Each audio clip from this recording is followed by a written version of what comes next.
ang pagka-maayo. Sa tanan, sa pag-birthday niya, sa mga pagkinahanglan, sa pagkataw ka na. Kung sa gikanan po sa iyang gigamit, nakita ni provider karon at ang hindi rin atong mga provision na nagawad. Salamat lang naman ang Panginoon kay naon kayo gigamit. Mao karon ako naangkon. Pastor nyo na, salamat kayo. Mga to, happy birthday. Praise God. Naa pa?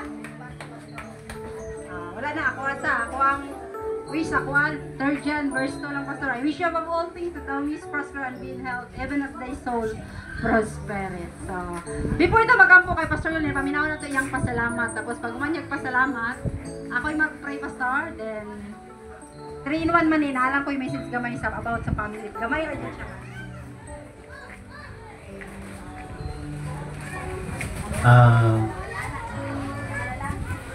May buntag ka na itong tanan. First of all, akong pasalamat ko ng atong buhay nga Diyos sa mga provision ngayang andam para ka nato tungod kay kung wala ang iyahang guidance nga dili ta makaabot diri, no? Dili ta maka-create aning family day. So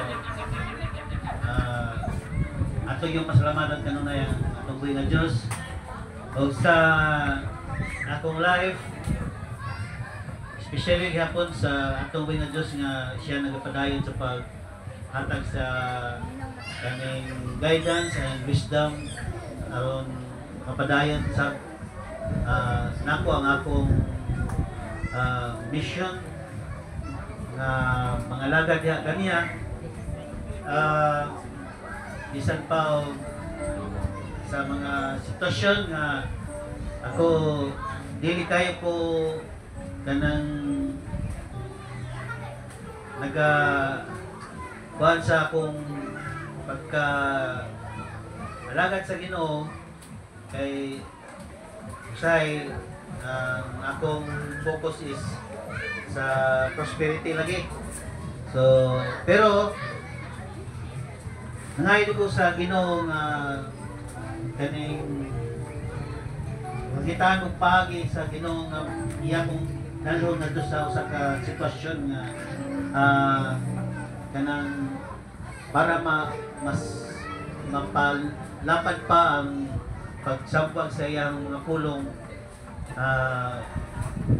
Dagan ko gihuna-una about saon ako pud nga magka-communicate ko sa uban in terms sa mga pagtulunan, but sometimes ang panahon dili pa siguro kanang hinog or dili pa siya kanang nagampo ko sa Ginoo nga matagaan ko kaning helper sa ako ang shop aron mabahin ako akong time into sa panabaho sa kaning pag-alagad sa Ginoo nga at least dili man full pero isa katunga sa ako ang kuan nga dili lang kay sa Domingo lang ko maka-serve, dili sa adlaw-adlaw.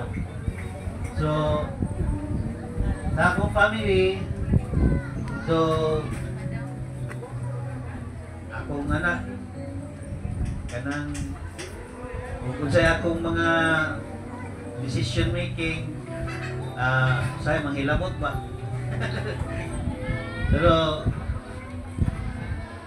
akong anak po sa Siargao muna'y akong kuhan nga masuko ang magulang kung mutabang ko sa manghod kay magsalig daw. Pero sa akong heart manggod kay tabangunan man yun, dili na pwede nga akong sundon ang akong isa ka anak. Bahalang masuko sa school.